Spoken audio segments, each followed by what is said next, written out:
అందరికీ నమస్కారం. తెలుగు కథామాలకు స్వాగతం. గిరిజా కళ్యాణం నవల చదువుకుంటున్నాము. రాసిన వారు ఎద్దనపూడి సులోచనారాణి గారు. రవి ఊరు వెళ్ళిపోయాడు. గిరిజకి సందడంతా రవితోనే వెళ్ళిపోయినట్టుగా ఉంది. వాడు వచ్చి ఉన్న ఈ 3 వారాలు ఇంటి నిండా ఎంత సందడో. క్షణం ఊరికే ఉండడు. ఎప్పుడు ఏదో చెబుతూనే ఉంటాడు. వాడి స్కూలు కబుర్లు ఎన్ని చెప్పినా తిరిగేవి కావు. గిరిజకు రవి ఉత్సాహంతో చెబుతున్న ఆ మాటల కంటే వాడి ముఖంలో వెల్లివిరుస్తున్న ఆనందం ఎక్కువగా చూడబుద్ధి వేసేది. రవి ఉన్నన్ని రోజులు ఇద్దరు సినిమాలని, షికార్లని తిరుగుతూ బాగా గడిపారు. ఒకసారి రవి అడిగేశాడు, అక్క, బావగారు నువ్వు ఎప్పుడు మాట్లాడుకోరే? ఎందుకు మాట్లాడుకోం? నేనెప్పుడు చూడలేదు. ఆయన అసలు మనతో ఎందుకు రాడు? ఎంతసేపు స్నేహితులతోనే ఉంటారే? ఆయన అలవాటు ఆయనది. ఆయనని మనం తప్పు పట్టకూడదు, అవునా? అంది. రవి అవునన్నట్లు తల ఊపాడు. రవి వెళ్ళిపోతేనే ఒక విధంగా మళ్ళీ హాయి అనిపిస్తోంది. చందు గురించి, తనని గురించి ఎక్కడ ఏం ప్రశ్నలు వేస్తాడోనని బెదురుగా ఉండేది. రవి చందుతో మాట్లాడాలని ఎంతో ఉబలాట పడేవాడు. కానీ చందు ముక్తసరిగా మాటలు తుంచినట్లు, విరిచినట్లు మాట్లాడటంతో ఆ పరిచయం చనువు పెరగలేదు. గిరిజ పని ఉన్నప్పుడు తప్పితే తన గదిలోనే ఉంటుంది. కాలక్షేపం కాదు అనే భయం లేనేలేదు. కుట్టుకుంటూనో, అల్లుకుంటూనో, ట్రాన్సిస్టర్ వింటూనే కాలక్షేపం చేస్తుంది. ఈరోజు సాయంత్రం గిరిజ తన గదిలో మంచం మీద కూర్చుని ఉత్తరాలన్నీ తిరగవేస్తోంది. వాటిల్లో చాలా భాగం రవి వ్రాసినవే. లక్ష్మి వ్రాసినది కూడా ఉంది. గిరిజ మిగతా ఉత్తరాలు టేబుల్ సొరుగులోకి తోసి అది ఒక్కటి తీసుకుని వచ్చి మంచం మీద పడుకుని చదవసాగింది. ఆ ఉత్తరం చదువుతున్న కొద్దీ అందులో లక్ష్మి కనపరుస్తున్న ఆవేశంలో తొందరపాటు కనిపించలేదు. గిరిజ ఉత్తరం మడిచిపట్టుకుని ఆలోచనలో పడింది. మధుమూర్తి ఎంత మంచివాడో. తను అతని మనసుని నొప్పించినా కూడా పరిస్థితులను అర్థం చేసుకుని తనను మన్నించాడే తప్ప కినుక వహించలేదు. అతను మళ్ళీ కనిపిస్తే తను మాట్లాడలేనేమో అనుకుంది. కానీ అతను ఆ భయం లేకుండా చేశాడు. తామిద్దరి మధ్య స్నేహం తప్ప ఇంకేమీ లేనట్టే దానికే ఎక్కువ ప్రాధాన్యత ఇస్తున్నట్టుగా చేశాడు. అతనే కనుక అలా చొరవ చేసి తన దగ్గరికి రాకపోతే తను ఎప్పటికీ మాట్లాడగలిగేది కాదేమో. గిరిజకి ఆ క్షణంలో అతనంటే ఉన్న గౌరవం రెట్టింపు అయింది. నిజమే, అతను సంస్కారవంతుడు, మంచివాడు కాబట్టే తన నిస్సహాయ పరిస్థితుల ఆసరా తీసుకుని అతిగా ప్రవర్తించలేదు. ఆ సమయంలో ఒకవేళ అతను ఇంకే రకంగా ప్రవర్తించినా తను అడ్డు చెప్పేది కాదేమో. గిరిజకి అతను తనకి తాను పిరికివాడినేమో అని అనుకోవటం గుర్తుకు వచ్చి చాలా బాధ వేసింది. అది పిరికితనమా? కానే కాదు. ఆడపిల్లని చూస్తేనే సెక్స్ తప్ప ఇంకోటి గుర్తురానట్లు మగపిల్లలు ప్రవర్తించే కాలం ఇదే. అలాంటి ఆడవాళ్లలో ఆడపిల్లని ఒక వ్యక్తిగా విలువ ఇచ్చే మధుమూర్తి లాంటి వాళ్ళు ఎంతమంది ఉంటారు? లోకం వాళ్ళని పిరికివాళ్ళు అంటుందా? ఎంత పొరపాటు! మధుమూర్తి లాంటి వాళ్ళ దగ్గర ఏ ఆడపిల్లైనా నిశ్చింతగా తానుగా నిలబడగలుగుతుంది. ఆ ఉత్తరం పట్టుకుని ఆలోచిస్తున్న గిరిజకి ఇంతలో సాయన్న వచ్చి, అమ్మాయి గారు, ఎవరో మహిళా సంఘం వాళ్ళట వచ్చారు. తాతగారు మిమ్మల్ని పిలుస్తున్నారు అని చెప్పాడు. గిరిజ మంచం మీద నుంచి లేచింది. ఉత్తరం పుస్తకంలో పెట్టి మంచం మీద పడేసి లేచి వెళ్ళింది. క్రింద హాలులో 1/2 డజన్ మందికి పైగానే ఆడవాళ్ళున్నారు. వాళ్ళందరూ గళ్ళవి, చారలవి, అంచులవి, చుక్కలవి పట్టుచీరలే కట్టారు. ఒంటి నిండా నగలు ఉన్నాయి. తలలో పూలు ఉన్నాయి. గిరిజని రాజగోపాలరావు గారు పరిచయం చేయగానే సెక్రటరీ లేచి నమస్కరిస్తూ తన మహిళా మండలిని గురించి పరిచయం చేసింది. ఆడవాళ్ళకి కుట్టు మిషన్లు పెట్టి నేర్పిస్తున్నాం. పిల్లలకి చదువులు చెప్పిస్తున్నాం. మా మండలిలో రామాయణ భారతాలు ప్రతిరోజు పఠిస్తాం. ఏదో ఉడతా భక్తిగా మాకు తోచిన సేవ చేస్తున్నాం అంది. గిరిజకి వాళ్ళని చూస్తుంటే సోషల్ వర్క్ ఒకటి హాబీగా పెట్టుకున్నట్లుగా తోచింది. అందులో ఒక ఆవిడ గిరిజ అనుమానం తీర్చేసింది. 10 అవగానే భర్త ఆఫీసుకి, పిల్లలు స్కూల్కి వెళ్ళిపోతారు. మా పని అయిపోతుంది. సాయంత్రం వరకు ఇంట్లో ఖాళీగా కూర్చోవాలి. ఒక్కళ్ళమే కూర్చుంటే విసుగు పుడుతుంది. నలుగురం కబుర్లకి కలిస్తే ఉన్నవి లేనివి వస్తాయి. అందుకని ఇదొక పని పెట్టుకున్నాం. మాకు ఇంకేం కబుర్లకి ఝాస ఉండదు. అహర్నిశలు దీని గురించే యోచన. దేశంలో ఎప్పుడు ఏవో సృష్టి విపరీతాలు జరుగుతూనే ఉంటాయి. మేం నిధులు, మందులు, బట్టలు ఏవి దొరికితే అవి సేకరించి పంపిస్తూ ఉంటాం.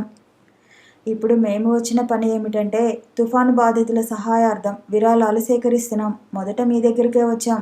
మీరు బోని పెద్దగా చేయాలి. అసలు సంగతి అది. గిరిజ, రాజగోపాలరావు గారు ముఖాలు చూసుకున్నారు. ఏదో తోచింది ఇవ్వమ్మా అన్నారాయన. అంటే ఎంత ఇవ్వాలి? గిరిజ ఇబ్బందిగా చూసింది. అది గమనించి ఆయన వాళ్ళు చూడకుండా పేపర్ అడ్డం పెట్టి దాని చాటు నుండి చేతి వేళ్ళు 3 చూపించారు. గిరిజకి అర్థమైంది. వెళ్ళి బీరువా తెరిచి 300 రూపాయలు తెచ్చి ఇచ్చింది. కనీసం 500 ఇస్తారనుకున్నాం. సరేలేండి, ఇది దానం, తోచింది ఇస్తారు, బలవంతం చేయకూడదు అంది డబ్బు తీసి మడతపెట్టి బ్యాగులో పెట్టుకుంటూ. వాళ్ళు వెళ్ళిపోయారు. వీళ్ళే కాదమ్మా, ఇంకా చాలామంది వస్తారు. ఈ మహిళా మండలి వాళ్ళు ఆఫీసర్ భార్యలైతే ఎక్కువగా, మధ్యతరగతి వాళ్ళైతే కాస్త తక్కువగా, ఇంకా క్రింద తరగతి వాళ్ళైతే ఏదో ఇచ్చామన్న పేరుగా అలా డొనేషన్ కూడా మనం వారి స్థాయిని బట్టి ఇస్తుండాలి అన్నారాయన. గిరిజ నవ్వింది. ఈ డొనేషన్ ఇచ్చేవారి మనస్తత్వం ఒకటైతే పుచ్చుకునేవారిది ఇంకో రకంగా ఉంటుంది. మాలి వచ్చి తోటలో పనిచేస్తున్నాడు. గిరిజ అతని దగ్గరికి వెళ్ళింది. కొత్తగా తెచ్చిన పూల కుండీల్ని ఎక్కడెక్కడ ఎలా పెట్టాలో చూపిస్తోంది. తోట ఎప్పుడు రెడీమేడ్ గౌన్లా ఒకే విధంగా ఉంటే చూసి చూసి విసుగు వస్తుంది మాలి. ఈ పూల కుండీలని, క్రోటన్స్ని ఎప్పటికప్పుడు కాస్త మారుస్తుంటే చూసేటందుకు కొత్తగా, హాయిగా ఉంటుంది. అలాగేనమ్మా, మీకు ఎలా ఇష్టమో చెప్పండి, అలాగే చేస్తాను అన్నాడు. ఈ గులాబీలు ఎందుకు అలా చిన్న పూలు పూస్తున్నాయి? వాటికి ఎరువు వేశాను. మొన్న నాకు జ్వరం వచ్చి 4 రోజులు రాలేదుగా, సాయన్న పోసిన నీళ్లు చాలలేదు. అలాగా? పైన చందు గదిలో మంచం మీద బద్ధకంగా అటు ఇటు పొర్లుతున్నాడు. అతను ఉదయం నుంచి ఇంట్లోనే ఉన్నాడు. ఒక్కోసారి అంతే, స్నేహితులతో విసుగు వచ్చినప్పుడు తలుపులు బిగించుకుని ఇంటిలోనే ఉండిపోతాడు. ఇంట్లో ఉండి కూడా స్నేహితులు ఫోన్ చేస్తే సాయన్న చేత లేడనిపిస్తాడు. అప్పుడప్పుడు చందుకి ఈ జీవితం విసుగు వచ్చేస్తోంది. అది ఎందుకో అతనికే అర్థం కాదు. తను చేయాల్సిన పని ఏమీ లేనట్టుగా, తను ఎందుకు పనికిరానట్లుగా, అసలు తను ఎందుకు బ్రతుకుతున్నాడో అర్థమే లేనట్టుగా ఉంటుంది. ఊరికే కోపం వస్తుంది. అరగంట నుంచి పొర్లుతున్న అతను నిద్ర ఇక రాదన్నట్లుగా లేచి కూర్చున్నాడు. క్రింద తోటలో మాలితో కలిసి గిరిజ గొంతు వినిపిస్తోంది. అతను లేచి కిటికీ దగ్గరకు వచ్చి చూశాడు. పసుపచ్చ చుక్కలుండి ఎర్రటి జరీ బార్డర్ ఉన్న చీర కట్టుకొని పట్టు తివాసీలా ఉన్న లాన్లో నిలబడి ఉంది. సాయంత్రం అయిందేమో. నీరెండ అక్కడున్న మొక్కల మీద, గిరిజ మీద పడి మెరుస్తోంది. క్షణంసేపు అతను గిరిజ వైపే చూశాడు. ఎప్పుడు చూసినా ఏదో ఒక పని చక్కబెడుతూనే ఉంటుంది. స్నేహితులు, సరదాలు, తిరుగుళ్ళు ఏమీ అవసరం లేదు. అలా ఎలా ఉంటారో. గిరిజను చూస్తున్న కొద్దీ అతని మనసులో ఆగ్రహం బుసలు కొట్టసాగింది. తను ఎన్ని చేసినా ఆ అమ్మాయిని ఇంట్లో నుంచి పంపించలేకపోయాడు. ఏం లాభం? అతనికి తన పరాజయం తననే పరిహసిస్తున్నట్లుగా అనిపించింది. గిరిజ ఆ ఇంటిలో ఒక నౌకరుగానో, తాతగారికి ఆయాగానో ఉండిపోతే తనకేం అభ్యంతరం లేదు. తనకి భారీగా మాత్రం ఉండకూడదు. అలా ఉంటే ఎన్నో బాధలు. నిన్న సూరికి కొడుకు పుట్టాడు. బారసాల భోజనానికి రమ్మనమని పిలుపు. తాతయ్య గిరిజని తీసుకువెళ్ళమని ఒకటే సతాయింపు. చివరికి ఇష్టం లేకపోయినా గత్యంతరం లేక కలిసి వెళ్ళాడు. అక్కడ ఇక వాళ్ళ పరాచికాలు, బోర్, అలాంటి గొడవలు ఇంకా చాలా ఎదురవుతాయి. తను పెళ్లి చేసుకున్నాడు. కానీ ఆ పెళ్లి దేనికి? భార్యతో కాపురం చేసేటందుకు కాదు, తాతయ్య పోరు తప్పించుకునేందుకు. ఆ అమ్మాయితో రగడ చేసి వదిలించుకుంటే ఇక ఈ పెళ్లి పీడ శాశ్వతంగా తప్పిపోతుంది. ఒకసారి పెళ్లి ఇలా అధ్వాన్నం అయిన తర్వాత తాతయ్య కూడా ఆ సంగతి ఎత్తలేడు కదా అనుకున్నాడు. కానీ గిరిజ రాక్షసిలా వచ్చి అతని ఊహలన్నీ తారుమారు చేసింది. నన్ను నీ జీవితంలోకి తెచ్చుకోవటం వరకే నీ వంతు గాని, వెళ్ళగొట్టడం నీ తరం కాదు అన్నట్లుగా సవాలు చేస్తోంది. చందు ఏదైనా భరించగలడు గాని అపజయం మాత్రం భరించలేడు. చిన్నప్పటి నుంచి అంతే. ఎప్పుడైనా అతను పందెం కాసిన గుర్రం రేసులో ఓడిపోతే చెప్పలేనంత చిరాకు పడిపోతాడు. మళ్ళీ మళ్ళీ పట్టుదలగా పందెం కాసి గెలిచే వరకు ఊరుకుండేవాడు కాదు. అలాంటి అతనికి గిరిజ ఒక కొరకరాని కొయ్య అయింది. చందు కిటికీ దగ్గర నుంచి ఇవతలకు వచ్చాడు. బాత్రూంలోకి వెళ్ళి ముఖం, కాళ్ళు, చేతులు కడుక్కున్నాడు. బట్టలు మార్చుకున్నాడు. అద్దం దగ్గరికి వెళ్ళి తల దూకున్నాడు. అతను గదిలోంచి ఇవతలకు వచ్చాడు. మెట్ల దగ్గరికి వెళ్ళాలంటే గిరిజ గది దాటి వెళ్లాల్సిందే. ఆ గది తలుపులు బార్లా తెరిచి ఉన్నాయి. ఒక్క క్షణం అతని పాదాలు అతని ప్రమేయం లేకుండానే ఆగిపోయినట్టుగా ఆగిపోయినాయి. ఇంతవరకు అతను ఎన్నడూ ఆ గదిలోకి అడుగు పెట్టలేదు. గిరిజ ఎక్కువ భాగం ఇక్కడే గడుపుతుంది. అతనికి ఎందుకో కానీ ఆ క్షణంలో ఆ గదిలోకి వెళ్ళి చూడాలనే ఆలోచన కలిగింది. గిరిజ గదిలోకి అతని పాదాలు అతన్ని బలవంతంగా లాక్కు వెళుతున్నట్టుగా నడిచాయి. ఆ గది నీట్గా ఉంది. పక్క శుభ్రంగా ఉంది. దిండు పక్కన చదువుతూ బోర్లా పెట్టి వెళ్ళిన పుస్తకం ఉంది. టేబుల్ మీద సగం కుట్టి ఆపేసినట్టుగా రంగురంగు దారాలతో చక్కటి లతలు కుట్టిన తెల్లటి మ్యాటీ గుడ్డకి సూది గుచ్చి ఉంది. ఎదురుగా గోడకి రామకృష్ణ పరమహంస ఫోటో ఉంది. టేబుల్ పక్కన అల్మారాలో కొన్ని పుస్తకాలతో పాటు లక్ష్మీ సరస్వతుల ఫోటోలున్నాయి. వాటికి పెట్టిన పూలు వాడి ఉన్నాయి. గది నిండా ఏదో తెలియని సువాసన. బహుశా అది అగరవత్తులదై ఉండవచ్చు. గది మధ్యగా నిలబడి అదంతా పరిశీలిస్తున్న అతనికి విచిత్రమైన అనుభూతి కలిగింది. ఆ గది ఆ క్షణంలో ఒక గదిలా కాకుండా గిరిజ గుండెలుగా అనిపించింది. తనేం చేస్తున్నాడు? గిరిజ గుండెల్లోకి వచ్చి నిలబడి ఆమె వ్యక్తిత్వం ఎలాంటిదో పరిశీలిస్తున్నాడు. గిరిజకి ఈ గదిలాగానే ఇంత నిరాడంబరంగా, ఇంత ఆకర్షణీయంగా వ్యక్తిత్వం ఉందా? అతనికి గిరిజ వచ్చేస్తుందేమోననే భయం వేసింది. తను లేనప్పుడు తన గదిలోకి ఎందుకు రావాలి అని నిలదీస్తే ఏమని జవాబు చెప్పటం? అతను వెనక్కి తిరగబోయాడు. కిటికీ రెక్కలు ఊగిసలాడబోయి హుక్స్ చేతుల్లో బందీలమని గుర్తు వచ్చినట్టుగా ఆగినాయి. దిండు ప్రక్కగా బోర్లా పెట్టి ఉంచిన వారపత్రిక ఎగిరి గది మధ్యలో పడి రెపరెపలాడుతూ అతని పాదాల దగ్గరకు వచ్చి ఆగింది. అతను వంగి దాన్ని తీశాడు. పుస్తకం సరిచేస్తుంటే ఉత్తరం ఒకటి జారి క్రింద పడింది. అతను దాన్ని అందుకుని పుస్తకంలో పెడుతూ అప్రయత్నంగా చూశాడు. ఏదో ఉత్తరం సుదీర్ఘంగా ఉంది. సంతకం చూశాడు. ఎవరో లక్ష్మిట. అతను చివరి వాక్యాలు చదవగా ఉలిక్కిపడ్డాడు. ఆ ఉత్తరం పేజీలు సరిచేసి మొదటి నుంచి చదవకుండా ఉండలేకపోయాడు.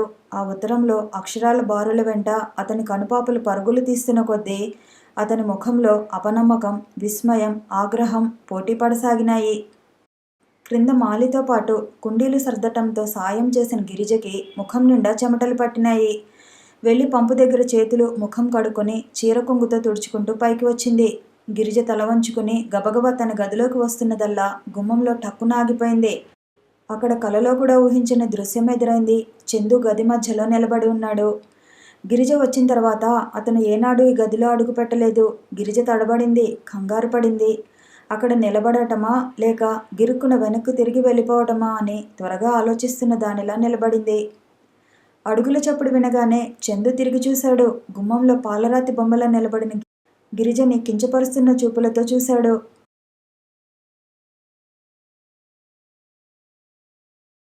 ఈ లక్ష్మి ఎవరు? మొన్న వచ్చిన అమ్మాయేనా? ఉత్తరం చూపిస్తూ అడిగాడు. అతని చేతిలో లక్ష్మి వ్రాసిన ఉత్తరం చూడగానే గిరిజ నిశ్చేష్టురాలైంది. క్షణంసేపు మతిపోయిన దానిలా అలాగే చూస్తుండిపోయింది. ఈ లక్ష్మి అన్న అంటే ఆ మధుమూర్తేనా? అతనికి నీకు ఇంత గ్రంథం ఉందన్నమాట. ఇప్పుడైనా ఒప్పుకుంటావా నువ్వు కేవలం నన్ను డబ్బు కోసమే చేసుకున్నావని? గిరిజ 2 అడుగులు ముందుకు వేసి గదిలోకి వచ్చేసింది. చందు వెంటనే 4 అడుగులు వెనక్కి వేసి మంచం వైపు జరిగాడు. ఆ ఉత్తరాన్ని వెనక్కు పెట్టుకున్నాడు.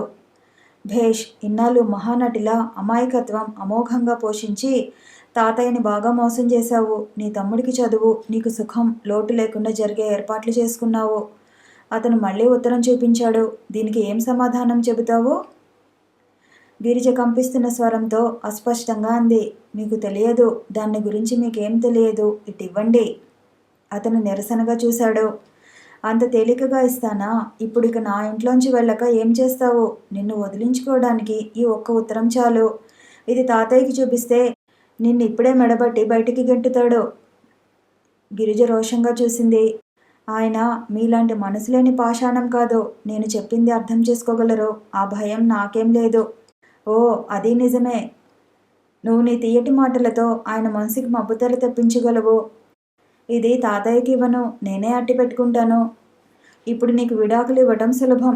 కోర్టులో కేసు పెడతాను. నీ ప్రవర్తన మంచిది కాదని. పెళ్లి కాకముందే నీకు ఈ మధుమూర్తికి సంబంధం ఉంది.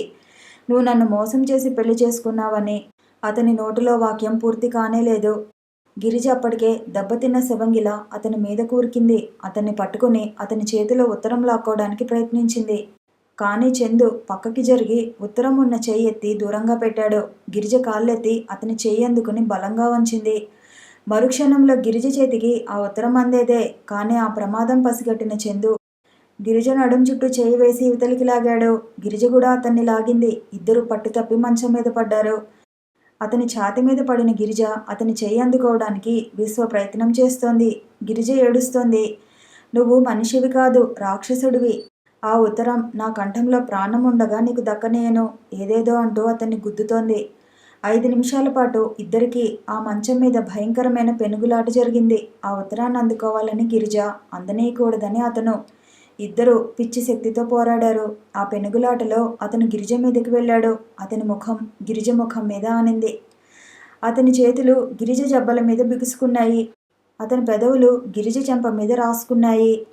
గిరిజ స్పర్శ హఠాత్తుగా అతనికి మైకం లాంటిది తెప్పించింది. అతను గిరిజ కళ్ళలోకి దీక్షగా చూశాడు. అతను లేవనీయడం లేదని కసితో ఆ కళ్ళు రోషంతో మెరుస్తున్నాయి. గిరిజను తదేకంగా చూస్తున్న అతనికి మబ్బులాంటి తెర ఏదో అడ్డు వచ్చినట్టయింది. రోజీ అస్పష్టంగా అన్నాడతను. మరుక్షణం అతని ముఖం గిరిజ మెడవంపులో ఒరిగిపోయింది. Rosie, Rosie, I love you, I love you, I don't care for anybody. అతని మాటలు నూతిలోంచి వస్తున్న ఆర్తనాదంలా వినబడినట్టుగా ఉన్నాయి. గిరిజ జబ్బల్ని అదిమిపెట్టిన అతని చేతుల పట్టు సడలింది. గిరిజ లేవబోయింది.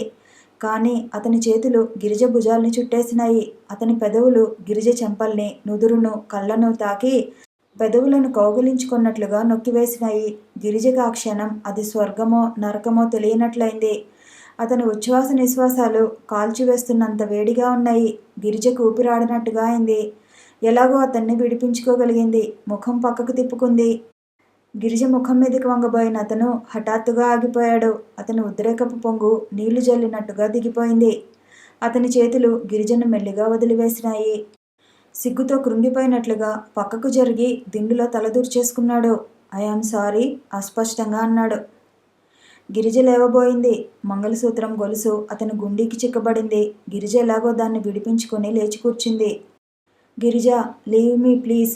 అతని మాటలో అభ్యర్థనతో పాటు ఆజ్ఞ కూడా ఉంది. గిరిజ మంచం మీద నుంచి లేచింది. దిండులో తలదూర్చుకుని పడుకున్న అతన్ని చిత్రంగా చూసింది. అతని చేతులు దిండు అంచులను గట్టిగా పట్టుకున్నాయి. ఉత్తరం క్రింద పడి ఉంది. గిరిజ వంగి దాన్ని తీసుకుని గది బయటకు వచ్చేసింది. గిరిజ శరీరం అంతా చిత్రమైన భావం చుట్టేసినట్టుగా ఉంది. ఎక్కడా నిలబడలేనట్టుగా, ఎవరికి ఎదురుపడలేనట్లుగా గబగబా మెట్లెక్కి పరిగెత్తి పై డాబా మీదకి వచ్చింది. అక్కడ సాయంత్రం వేళ అవటంతో పావురాలన్నీ గూళ్ళకి చేరుతూ కోకోవలాడుతున్నాయి. గిరిజ అక్కడున్న బెంచి మీద కూలబడినట్టుగా కూర్చుంది. చేతిలో ఉత్తరం చించి ముక్కలు చేసి అవతల పడేసింది. చందు ఊపిరి ఇంకా చెంపల మీద, నుదుటి మీద, మెడ మీద వెచ్చగా కాలుతున్నట్టే ఉంది. అతడి పంటి మొన్న తగిలి గిరిజ కింద పెదవి కొద్దిగా రక్తం కారుతోంది. గిరిజ చప్పున కొంగుతో దాన్ని గట్టిగా తుడిచేసుకుంది. గిరిజకి ఏడుపు వస్తుంది. సంతోషంగా కూడా ఉంది. ఏడుపు ఎందుకో, సంతోషం దేనికో మాత్రం బొత్తిగా అర్థం కావటం లేదు. Rosie, Rosie, I love you. Girija చెవుల్లో ఆ మాటలే గింగురుమంటున్నాయి. దాదాపు అరగంట తర్వాత కింద కారు స్టార్ట్ అయిన శబ్దం వినిపించింది. గిరిజ పిట్టగోడ కంతల్లోంచి తొంగి చూసింది. చందు ఎక్కిన కారు రివ్వున బాణంలా ఆ ఇంటి ఆవరణలోంచి వెళ్ళిపోయింది. గిరిజ నిట్టూర్చింది. ఇంతసేపటికి శరీరం, మనసు రెండు సుడిగాలి లాంటి ఆ భావం నుంచి ఇప్పుడిప్పుడే కాస్త తేరుకుంటున్నట్లు అనిపిస్తోంది. Rosie, I love you. Chandu మాటలే వెంటాడుతున్నాయి. రోజీ ఎవరు? గిరిజకి ప్రశ్నార్థకంగా అయింది. రోజీ గురించి ఈ ఇంట్లో ఎవరూ ఎప్పుడు చెప్పలేదే. గిరిజ ఆలోచనలో పడింది. రాజగోపాలరావు గారిని అడగాలి. ఆయన తప్పకుండా చెబుతారో అనుకుంది. ఆ రాత్రి పొద్దుపోయే వరకు మేనేజర్, ఫ్యాక్టరీ నుంచి వచ్చిన మరికొంతమంది వ్యక్తులు రాజగోపాలరావు గారితో మాట్లాడుతూ కూర్చుండిపోయారు. అందరూ వెళ్ళిన తర్వాత గిరిజ గదిలోకి వెళ్ళింది. ఆయన చాలా అలసటగా ఉన్నారు. సాయన్న తెచ్చిన హార్లిక్స్ వద్దని తిరస్కరించారు. గిరిజ కొద్దిసేపు ఆయన దగ్గర కూర్చుంది. ఆ కొద్దిసేపు ఆయన గిరిజకి కంపెనీ వ్యవహారాల గొడవే చెప్పారు. గిరిజకి రోజీ ఎవరు అని తన మనసులో మాట అడిగే అవకాశం దొరకలేదు. ఆయన డస్సిపోయినట్లుగా పడుకున్నారు. గిరిజ, ఈ ఇల్లు ఈరోజు ఇంత నిశ్శబ్దంగా ఉందేమిటి అన్నారు. 10 గంటలవుతోంది బాబుగారు. వంట మనిషి వెళ్ళిపోయాడు. సాయన్న ఏ మూలున్నాడో అంది గిరిజ. ఆ ఇల్లు రోజులాగానే ఉంది. ఆయనకి ఎందుకలా అనిపించిందో తెలియలేదు. చందు ఎక్కడా అని అడిగారు. ఇంకా ఇంటికి రాలేదు. ఆయన నిట్టూర్చారు. చందుకైనా 4 పిల్లలు పుడితే ఈ ఇల్లు శబ్దంతో కలకలలాడుతుందేమో. గిరిజ, ఈ రోజుల్లో అందరూ ఒకరు ఇద్దరు కంటే పిల్లలు వద్దు అనుకుంటారు. మీరిద్దరూ మాత్రం అలా అనుకోకండి. పోషించలేని వాళ్ళకి పిల్లలుంటే భారం. పోషించగలిగిన వాళ్ళకేమి ఇబ్బంది. 4 పిల్లలున్న సంసారం కాయలతో వంగిన మామిడి చెట్టులా చూడముచ్చటగా ఉంటుంది. ఆయన కంఠం నిద్రమత్తుగా ఉంది. ఆయన ఏం మాట్లాడుతున్నారో ఆయనకే తెలియనట్టుగా ఉంది ఆ ధోరణి. గిరిజ, ఇక వెళ్ళి పడుకో, నాకు నిద్ర వస్తోంది అన్నారు. గిరిజ బయటికి వచ్చింది. ఆయన అన్నమాట నిజమే. ఆ ఇల్లు ఈరోజు ఎంతో నిశ్శబ్దంగా ఉంది. అది భయోత్పాతం కలిగించేటట్టుగా ఉంది కానీ విశ్రాంతి కొలిపేటట్టుగా లేదు. గిరిజ తన గదిలోకి వచ్చి లైట్ వేసింది. ఒక క్షణం అలాగే నిలబడింది. సాయంత్రం గదిలో తన మీద జరిగిన గొడవని చాటి చెప్తున్నట్టుగా పక్కన అలిగిపోయి ముడతలు పడి ఉంది. గిరిజ వెళ్ళి పక్కని సరిచేసింది. చందు ఇంటికి రాలేదు. రోజీ ఎవరు? Rosie I love you, I love you. Chandu పెదవులు అమృతం కురిపించినట్టుగా అంటున్న ఆ మాటలకి అర్హురాలైన అదృష్టవంతురాలెవరు? చందు ఆ అమ్మాయిని ఎందుకు పెళ్లి చేసుకోలేకపోయాడు? గిరిజ లైట్ తీసి వచ్చి మంచం మీద పడుకుంది. కిటికీలోంచి వచ్చిన వెన్నెల మంచం మీద పడుతోంది. గిరిజ ప్రక్కకు తిరిగింది. చందు తలనూనె సువాసనలు ఆ దిండుకి ఇంకా పట్టి ఉన్నాయి. గిరిజ ముఖం తిప్పితే అతని ముఖం తాకినట్టే అనిపిస్తోంది. గిరిజ వెల్లికిలా తిరిగింది. ఇన్నాళ్ళు తను చందుకి ప్రేమించడం అంటే ఏమిటో తెలియదని అనుకుంది. ఆడపిల్ల విలువే అర్థం కాదు అనుకుంది. ఈ పూట గిరిజ ఊహలన్నీ తారుమారైనాయి. అయితే తను భావిస్తున్నట్లు చందు హృదయం శూన్యమైన మందిరం కాదన్నమాట. ఆ మందిరం కవాటాలు మూసి ఉన్నాయి. గిరిజకి కలత నిద్ర పట్టింది. ఆ నిద్రలో చందు ముఖం మీదకి వంగి అంటున్నాడు, Girija I love you, I love you. Girija ఏడుస్తోంది. అతను లాలిస్తున్నాడు. గిరిజకి హఠాత్తుగా మెలకు వచ్చింది. చెంపలు కన్నీటి తడికి చెమ్మగిలినాయి. కొద్దిసేపైన తర్వాత గిరిజకు మళ్ళీ గాఢమైన నిద్ర పట్టేసింది. తెల్లగా తెల్లవారిన తర్వాత సాయన్న తలుపులు బాదుతుంటే మెలకు వచ్చింది. అమ్మాయి గారు లేవండి, చప్పున రండి. గిరిజ లేచి కూర్చుంది. వెళ్ళి తలుపులు తీసింది. ఎదురుగా సాయన్న నిలబడి ఉన్నాడు. అతని కళ్ళ వెంట నీళ్లు ధారలు కడుతున్నాయి. అమ్మాయి గారు, అయ్యగారు, డాక్టర్ గారికి చప్పున ఫోన్ చేయండి. గిరిజ పరిగెత్తుకుంటూ వచ్చింది క్రిందికి. ఆయన నిద్రపోతున్నట్టే ఉన్నారు. కళ్ళజోడు పక్కన స్టూలు మీద ఉంది. తల కాస్త పక్కకి వాల్చి ఉంది. కుడి చేయి మాత్రం చాచుకున్నట్టుగా మంచం దాటి ఉంది. గిరిజ పిలిచింది, పలకలేదు. గబగబా పరిగెత్తి డాక్టర్కి ఫోన్ చేసింది. ఇంకెవరు వచ్చినా ప్రయోజనం లేదు. సాయన్న ఆయన్ని చూస్తూ ఏడుస్తూ అన్నాడు. పావుగంటలో డాక్టర్ గారు వచ్చారు. రాత్రి నిద్రలో పోయాడు అన్నారు. చందు ఎక్కడా అని అడిగారు. రాత్రి ఇంటికి రాలేదు అంది గిరిజ. డాక్టర్ గారే శేషారత్నానికి ఫోన్ చేశారు. ఆయన భార్య, కొడుకు, కోడలు వచ్చారు. మరో అరగంటలో ఆ ఇంటి ఆవరణ అంతా కార్లతో నిండిపోయింది.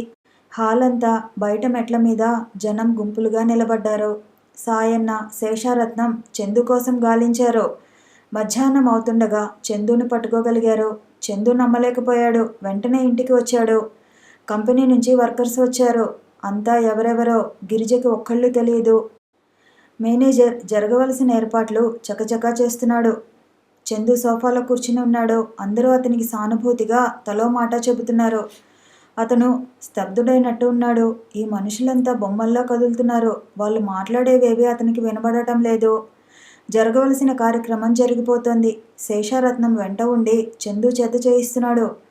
గిరిజ పైకి డాబా మీదకి వచ్చి కూర్చుంది. గంటలు అయినాయి. అక్కడికి ఎవరూ రాలేదు. అసలు ఎవరికి గిరిజ అనే ఒక వ్యక్తి ఆ ఇంట్లో ఉందని గుర్తులేనట్టుగా మర్చిపోయారు. సాయంత్రం అయింది. గిరిజ ఇంకా అలాగే ఉంది. గిరిజ, ఎవరో పిలిచారు. గిరిజ తల తిప్పి చూసింది. మధుమూర్తి అక్కడ నిలబడి ఉన్నాడు. నాకు అరగంట క్రితమే తెలిసింది. లక్ష్మి మధ్యాహ్నం ప్రసవించింది. అందువల్ల అమ్మ రాలేకపోయింది. గిరిజ అతన్నే చూస్తోంది.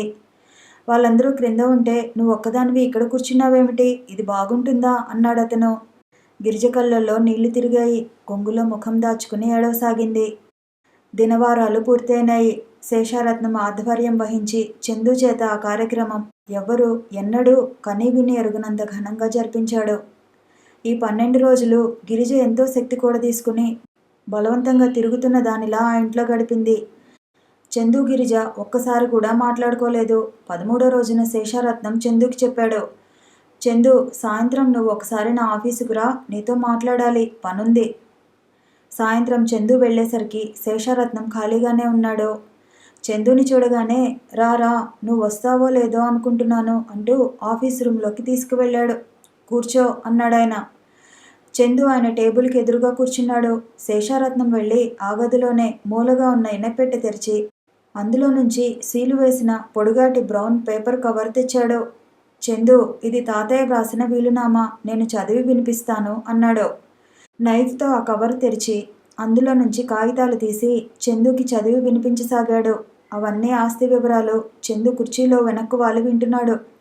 చివరలో ఆయన వ్రాసిన వీలునామాలో స్పష్టంగా ఇలా ఉంది: నా స్వార్జితమైనటువంటి పైన ఉదహరించిన ఆస్తి యావత్తు చందు గిరిజల సంతానానికి చెందుతుంది. చందుకి గాని గిరిజకి గాని ఆస్తి అనుభవించడమే మినహా దాన విక్రయాది అధికారాలు ఏమీ లేవు.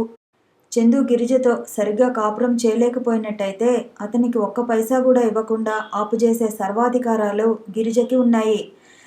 గిరిజ చందు అన్యోన్యంగా కాపురం చేసి నా ఇంటి పేరు ప్రతిష్టలు నిలపవలసిందిగా నేను అభ్యర్థిస్తున్నాను. What non sense! ఇది తాతయ్య వ్రాసిన విల్లేనా? చందు కోపంగా కుర్చీలోంచి లేచాడు. తాతయ్య ఈ మధ్యనే వ్రాయించి రిజిస్టర్ చేసిన విల్లు ఇది. దీనికి నువ్వు ఏ కోర్టుకు వెళ్ళినా ఎదురు ఉండదు అన్నాడు శేషారత్నం గంభీరంగా. అంకుల్, తాతయ్య నన్ను ఎందుకిలా అన్యాయం చేశాడు? ఇందులో అన్యాయం ఏముంది? నీ జరుగుబాటికి లోటేం లేదు. నీ స్నేహితుల బారి నుండి నిన్ను రక్షించడానికి తాతయ్య ఈ పని చేశారు. My God! నన్ను గిరిజ కొంగుకి ముడివేసి నా కాళ్ళు చేతులు కట్టిపడేసి వెళ్ళాడు. చందు, కూర్చో, ఆవేశపడకు. ఆయన నీ మంచి బాగా ఆలోచించి ఇలా చేశారు. మంచా? ఇక నుంచి 4 రూపాయలు కావాలంటే ఆవిడ గారిని దేవరించాలి నేను. దానికోసం ఆవిడ కనుసన్నల్లో మసలాలి కాబోలు. ఇదేనా నాకు తాతయ్య చేసిన మంచి? అయినా తన రక్త సంబంధం ఉన్న నా మీద లేని అభిమానం పరాయి పిల్ల అయిన ఆ అమ్మాయి మీద ఎలా వచ్చింది అంటాను. ఇది ఆ అమ్మాయి చేసిన మోసం కాదు కదా? చందు, అసలు ఈ విల్లు గురించే గిరిజకి తెలియదు. తాతయ్య ఇలా చేశారంటే ఆయనకి గిరిజ పట్ల ఉన్న గౌరవం, విశ్వాసం అలాంటివి అనుకో. ఈ డబ్బు కోసమే ఆవిడ అలా నటించి ఉంటుంది. అన్యాయంగా మాట్లాడుకో. ఇదిగో తాతయ్య నీకు స్వయంగా వ్రాసిన ఉత్తరం. ఆయన ఇంకో సీలు వేసిన కవర్ ఇచ్చారు. చందు దానిని చించి గబగబా చదువుతున్నాడు. అందులో ఇలా ఉంది: చందు, విల్లు ఇలా వ్రాసానని నా మీద కోపంగా ఉందా? నేను ఎంతో ఆలోచించే ఈ నిర్ణయం తీసుకున్నాను. చందు, నువ్వు గిరిజ అన్యోన్యంగా ఉండాలని నా ఆకాంక్ష. మీ ఇద్దరి దాంపత్యపు పంటలో 4 పిల్లలు నట్టింట్లో తిరుగుతుంటే అది నాకు మనశ్శాంతి. చందు, నా ఈ కోరికని నువ్వు తప్పక తీరుస్తావనే నమ్ముతాను. నా జీవితం ఎప్పుడు రైలు ఎక్కుతుందో నాకే తెలియకుండా ఉంది. బొత్తిగా ఒంట్లో బాగుండటం లేదు. మృత్యువు ఏ మంచం క్రింద పొంచి ఉందో, నన్ను ఎప్పుడు కబలించి వేస్తుందో అని భయంగా ఉంది. నాకు నీ గురించి తప్ప ఇంకేం దిగులు లేదు. చందు, నేను గిరిజని నీ భార్యగా చేయటంలో సరైన ఎన్నికనే చేశాను అనిపిస్తోంది. నేను వెళ్ళిపోయిన తర్వాత నువ్వు గిరిజ అరమరికలు లేకుండా ఆస్తి విషయాలు చూసుకోండి. వంశగౌరవం అంటే నాకెంత ప్రాణమో నీకు తెలుసుగా. గిరిజకి నేను ఆస్తి విషయాలు చూడటంలో బాగానే తర్ఫీదు ఇచ్చాను. తను నీకు సాయం చేస్తుంది. నువ్వు చక్కగా ఇవన్నీ చూసుకుని నా పేరు నిలబెట్టు. చందు, ఆఫ్టర్ ఆల్ జనన మరణాలంటే ఏమిట్రా?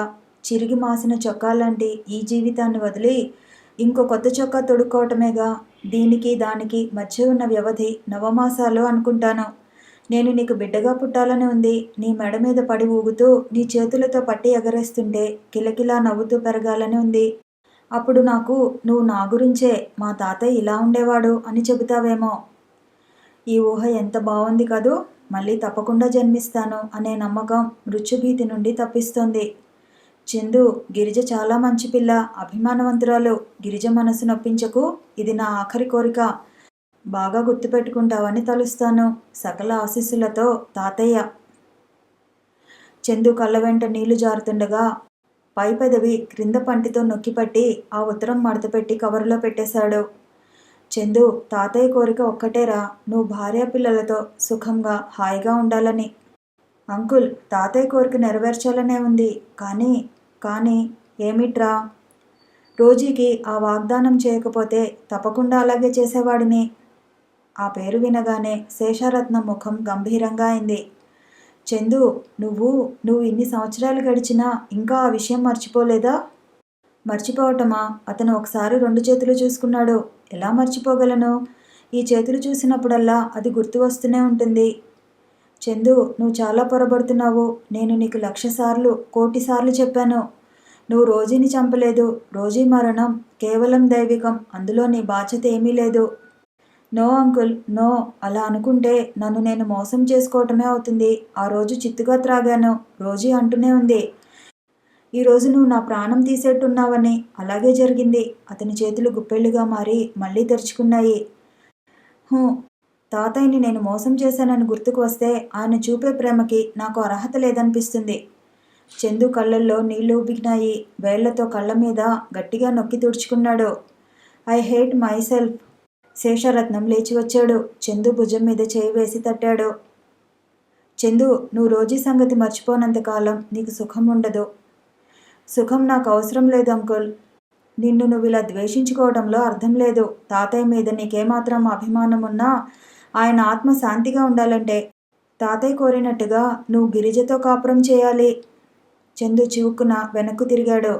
అతని ఎర్రటి కళ్ళు నీటి ఊటల్లా ఉన్నాయి.